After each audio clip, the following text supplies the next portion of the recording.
आजकल भाई फिल्म धुरंधर के बहुत चर्चे हैं, जहां हीरो 10-12 लोगों को टपकाने के बाद मुस्कुरा कर कहता है, रहमान डकैत की दी हुई मौत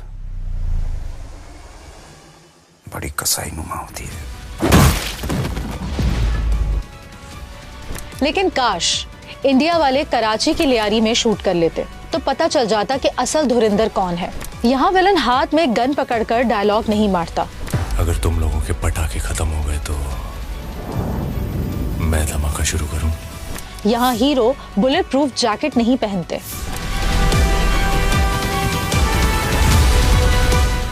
यहाँ रहमान डकैत जैसे किरदार जीप में बैठकर कहते हैं, अगर वोट कहीं और दिया तो अपनी कब्र खुद खोद ले। जब रियासत ने फैसला किया कि बस अब बहुत हो गया, तो चौधरी असलम जैसे असल हीरो को लियारी भेजा गया, जहां शेर की बीवी भी शेरनी है।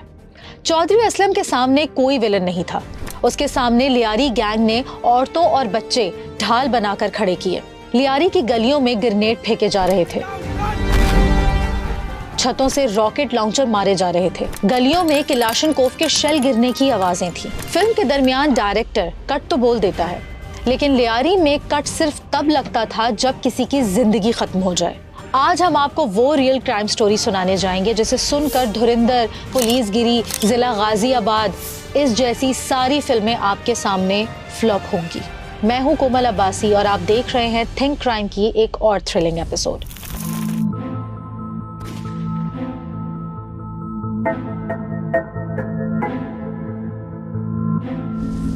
1970 की दिहाई। लियारी की गलियों में खौफ फैल चुका था। मंशियात, जुआ और भत्ते का राज, और उस राज का बादशाह था हाजी लालू।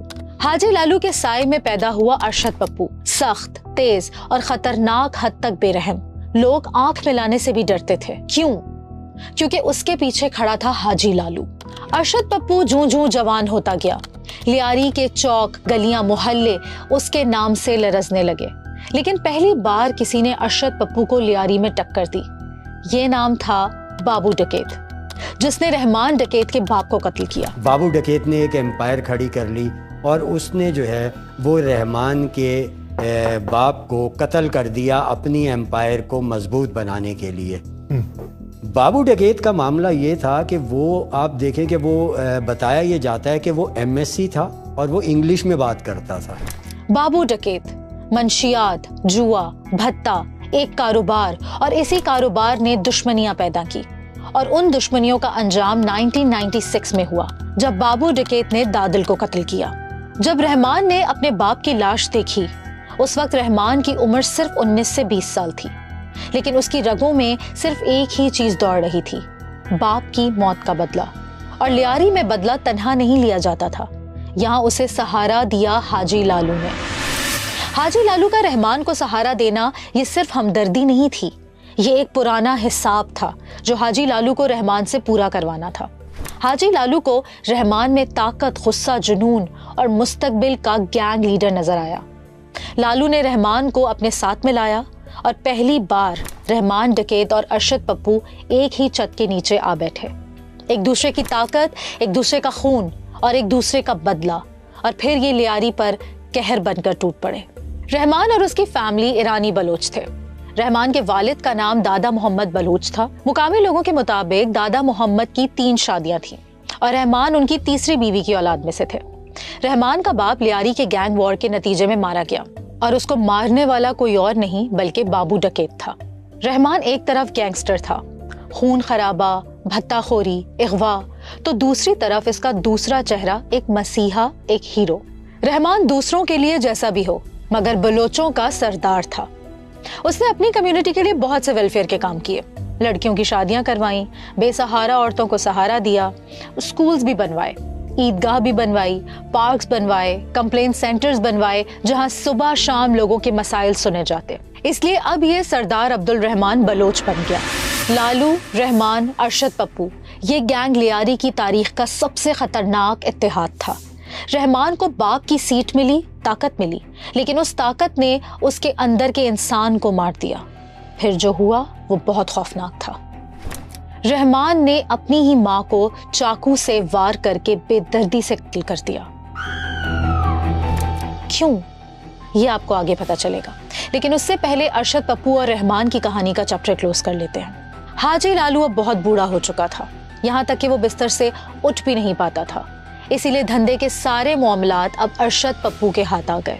अरशद पप्पू और रहमान शुरू में तो साथ साथ काम कर रहे थे, मगर रहमान ने तो कुछ और ही दिमाग में सोच रखा था।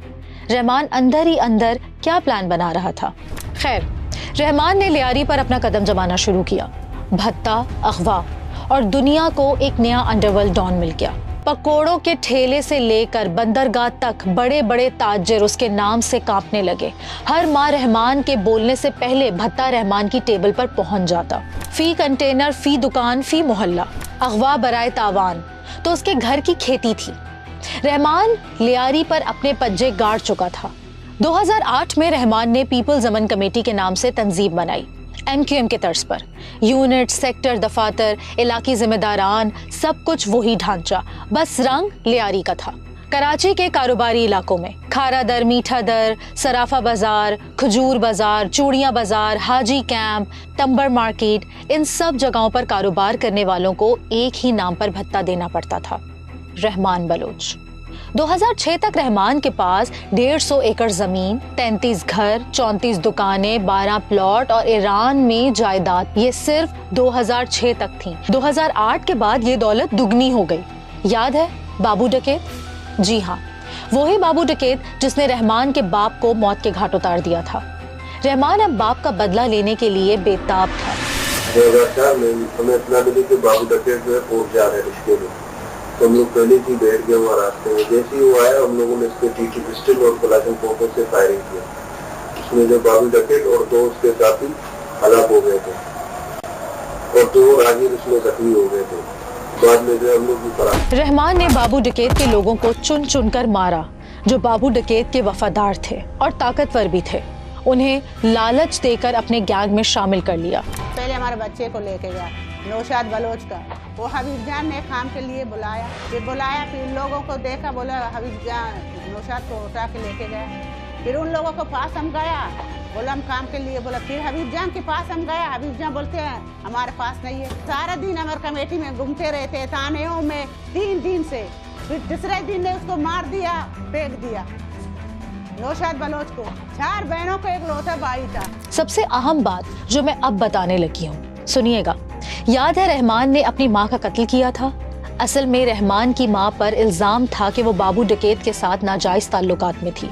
वही बाबू डकैत जो रहमान के बाप का कातिल था। इसने वो कत्ल इसलिए किया था कि इसकी माँ के जो इसका बाप का कातिल था बाबू डकैत, उसके साथ नाजायज ताल्लुकात। बाबू डकैत के लोग तो पहले ही मर चुके थे, रास्ता साफ हो गया था। अब रहमान ने अपने बाप का बदला इस तरह लिया कि उसने बाबू डकैत की पहचान ही छीन ली। बाबू डकैत की मौत के बाद रहमान अब रहमान डकैत बन चुका था। लियारी में पैसा और पावर सिर्फ उन बहाने से मिलता है। भत्ताखोरी, अगवा बराए तावान, टारगेट किलिंग, डर और खौफ पैदा करने के लिए इंसानी सरों से फुटबॉल खेलना पड़ता है भाई। इन जुराइम से आने वाला पैसा वो दौलत है जिसे बैंक में नहीं रखा जाता, बल्कि बंदूकों के साए में छुपाया जाता है। लेकिन जब पैसा बहुत ज्यादा हो जाए तो वो खुद अपने मालिक को खाने लगता है। यही हुआ रहमान डकैत के साथ। इतना पैसा, इतनी दौलत कि उसे संभालना मुश्किल हो गया। जाहिर है ये गैर कानूनी पैसा किसी बैंक में तो रखवा नहीं सकता था। फिर रहमान डकैत ने एक गलती की। अरशद, ये पैसा तुम्हारे पास एक अमानत है। वक्त आने पर मुझे मेरा पैसा वापस चाहिए।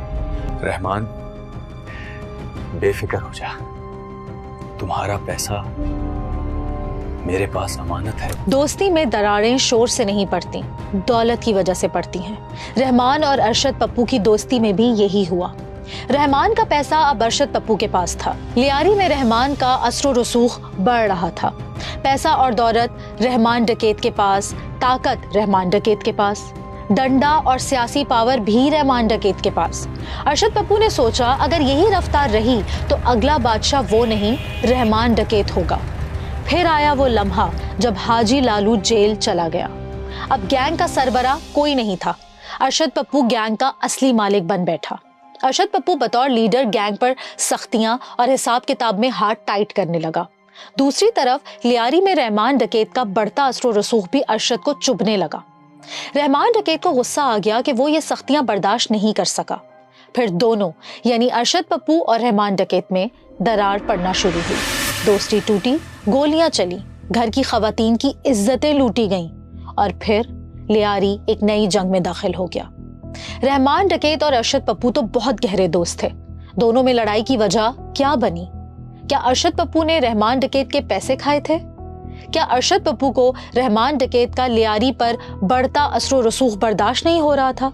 जो अमानतन इसने उसके पास रखवाई हुई अमाउंट थी, जो 5 करोड़ की अमाउंट थी, वो जब उससे लेने की बात की गई तो उसने देने से इनकार कर दिया। बल्कि ना सिर्फ इनकार किया बल्कि इसको रहमान डकैत को गिरफ्तार भी करवा दिया। दुश्मनी इतनी बढ़ गई थी कि अरशद पप्पू ने एक एक करके रहमान डकैत के साथियों को मारना शुरू कर दिया। पहले रहमान डकैत अरशद पप्पू के साथियों को मार रहा था। अब पावर आते ही अरशद पप्पू रहमान डकैत के साथियों और घर की खवातीन को भी ठिकाने लगाने लगा। इस मारामारी में लियारी की सड़कें खून से भर गईं और रहमान डकैत के लड़के अंडरग्राउंड हो गए। जो बच गए वो मारे गए। इस कश्मकश में एक रोज रहमान अपने अड्डे पर बैठा था। गैंग के लड़के भी मौजूद थे। फोन बजता है। रहमान, तेरा मामू मेरे पास है, बचा सकता है तो बचा ले। पप्पू, बैठकर बात करते हैं, जो कहेगा करूंगा, बस मेरे मामा को छोड़ दे। फैजू मामा उर्फ फिरोज, चाकीवाड़ा का रिहायशी, रहमान डकैत का सबसे मजबूत वफादार, अरशद पप्पू के खिलाफ रहमान डकैत के लिए रीढ़ की हड्डी के बराबर था। उसे मारकर पप्पू ने रहमान डकैत की गैंग वॉर के पूरे ढांचे को तोड़ दिया। इससे ये जाहिर होता है कि रहमान को इसका अंदाजा नहीं था कि इतना सख्त रद्द-ए-अमल भी आ सकता है। उज़ैर बलोच भी ऐसा किरदार है कि जिसने कराची में जुराइम के पहाड़ तोड़े। उस पर तो पूरी एक डॉक्यूमेंट्री बन सकती है। आप सुनना चाहते हैं तो नीचे कमेंट करें। खैर, अभी वापस आते हैं अपने टॉपिक पर। लियारी की गलियों में बारूद, खौफ और सियासत की मिली जुली गैंग वॉर चल रही थी। लियारी की गलियों पर एक ही नाम छाया हुआ था, अरशद पप्पू। मगर उसी साल किस्मत ने अचानक करवट बदली। वो कहते हैं ना, वक्त आने पर बड़े बड़े मुजरिम भी कानून के शिकंजे में आ जाते हैं। अरशद पप्पू भी शिकंजे में फंसने वाला था। हुआ कुछ यूं कि रात के सन्नाटे में पुलिस का छापा पड़ा। एसपी फयाज की कमान में एहलकार एक फ्लैट का दरवाजा तोड़ते हैं। अंदर अरशद पप्पू, जिस पर कत्ल, अगवा, भत्ता, दहशतगर्दी 50 से ज्यादा मुकदमात दर्ज थे, लेकिन पहली बार उसका गुरूर हथकड़ियों में बंधा हुआ था। अरशद पप्पू गिरफ्तार हुआ तो लियारी गैंग कमजोर हो गई। पप्पू की गिरफ्तारी का सीधा फायदा सिर्फ एक शख्स को हुआ। वो नाम था रहमान डकैत। वो खामोशी से लियारी में वापस दाखिल हुआ। इस बार उसके साथ सिर्फ असला नहीं, सियासी सरपरस्ती भी थी। लियारी के लोग समझ चुके थे कि पर्दे के पीछे कुछ और ही चल रहा है। अब आपको ले चलते हैं धुरिंदर मूवी में। बेनजीर की तस्वीर लगाई गई। रहमान डकैत के कैरेक्टर में इंडियन एक्टर की एंट्री दिखाई गई। मगर यहाँ भी डायरेक्टर ने फिल्म में एक भंड मारा है। रहमान डकैत सियासी पार्टी के जुलूसों में स्टेज पर कभी दिखाई ही नहीं दिया। सियासी पार्टी का रहमान डकैत के साथ असल ताल्लुक क्या था, चले आपको बताते हैं। 18 अक्टूबर 2007 शहीद मोहतरमा बेनजीर भुट्टो जलावतनी करके अपने वतन पाकिस्तान लौटी हैं, तो एयरपोर्ट के नजदीक अचानक उनके काफिले पर हमला हो गया। उस फ्लोट के अंदर ये दूसरा धमाका हो गया ना। 150 लोग मारे गए। उसी अफरा तफरी में एक काले रंग की डबल कैबिन गाड़ी तेजी से आगे बढ़ती है। उसमें मौजूद था रहमान डकैत। उसे मोहतरमा बेनजीर की सिक्योरिटी की जिम्मेदारी दी गई थी। रहमान डकैत ने मोहतरमा बेनजीर को महफूज तरीके से बिलावल हाउस पहुंचा दिया। उस दिन लियारी के लोग हैरान थे। एक गैंग का सरगना एक सियासी लीडर की जान बचा रहा था। एक तरफ रहमान डकैत का लियारी में उरूज था और दूसरी तरफ जेल की सलाखें फिर खुली। 2008 में अरशद पप्पू को रिहा कर दिया जाता है। क्यों? क्या उसकी वजह ये थी कि गवाह मुकर गए थे, डर गए थे या फिर गायब हो गए थे? लेकिन लियारी अब पप्पू का इलाका नहीं था। उसने MQM से हाथ मिलाने की कोशिश की, कामयाबी नहीं मिली। MQM लंदन इसके ऊपर हाथ रखना शुरू हो गई थी क्योंकि लियारी पीपल्स पार्टी का गढ़ था। इनकी जानिब से अरशद पप्पू को सपोर्ट की जाती है। अरशद पप्पू इनकी हिमायत ले लेता है और यही अरशद पप्पू की गलती बनती है। कुछ वक्त के बाद अरशद पप्पू भी बुरी तरह मारा गया। ऐसी मौत के इंसान के रोंगटे खड़े हो जाए। क्या आप सुन पाएंगे? अरशद पप्पू को सबसे पहले अगवा किया गया, बुरी तरह तशद्दुद का निशाना बनाया गया, यहाँ तक कि उसका सर काटकर बाजारों में घुमाया गया, फुटबॉल खेला गया, मसाजिद में ऐलान करवाया गया, हमने अपना दुश्मन मार डाला। जी हाँ, लियारी की गलियों में एक डॉन का सर फुटबॉल बन चुका था। लियारी अब जंग का मंजर पेश करने लगा। बच्चे, औरतें, बूढ़े, जवान, बेगुनाह सब इस गैंग वॉर में बिला वजह मारे जाते। हाँ, मैं कहता हूं, अमन कमेटी वाले हमारे भाई हैं, दोस्त हैं, हमारे बच्चे हैं। रहमान डकैत लियारी के लड़कों को लालच देकर गैंग में शामिल कर रहा था। किसी सियासी पार्टी, काउंसलर या पुलिस के मजाल नहीं थी कि वो उन पर हाथ डाले। यहाँ एक हीरो की एंट्री होती है। अगर मेरे साथ दगाबाजी की ना, तुम मारने से पहले तुझे बना दूंगा। और जमील साहब, आपको अरे भाई एडिटर, ये वाला हीरो नहीं, असली हीरो। बुज़दिलाना कार्रवाइयां करा के मुझे डराना चाहते हैं कि मैं इन चीजों से बाज आ जाऊंगा। मैं इनकी नस्लों को, इन्होंने शेर के मुंह में हाथ डाला है, इनकी नस्लें भी याद रखेंगी कि इनको कौन मिला है।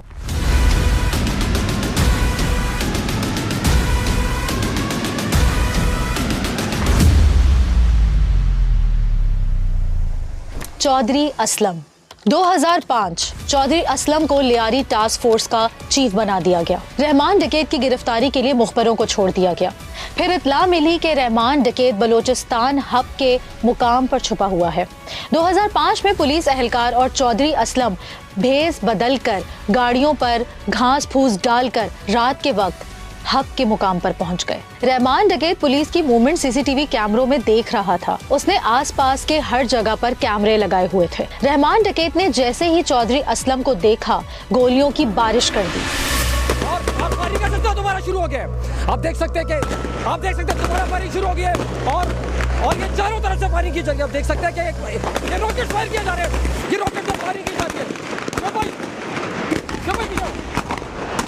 आप देख सकते हैं कि कुछ पता नहीं चलता, अचानक चारों तरफ से फायरिंग शुरू हो जाती है, जिसमें चौधरी असलम समेत कई पुलिस ऑफिसर जख्मी हो गए और रहमान डकैत फरार हो गया। चौधरी असलम ने रहमान डकैत को पकड़ना अपना मकसद बना लिया। शेर के मुंह में हाथ डाला है, इनकी नस्लें भी याद रखेंगी कि इनको कौन मिला है। 2008 में रहमान डकैत कोयटा जिना टाउन से गिरफ्तार हुआ और कराची गार्डन पुलिस हेडक्वार्टर के खुफिया सेल में रखा गया। यहाँ चौधरी असलम को रहमान डकैत की खातिरदारी का ज्यादा मौका नहीं मिल सका। वो हेडक्वार्टर में पुलिस वालों को ही रिश्वत देकर फरार हो गया। 2 दफा पुलिस की कस्टडी से भागने वाला रहमान डकैत, जिसकी सर की कीमत 50 लाख रुपए थी।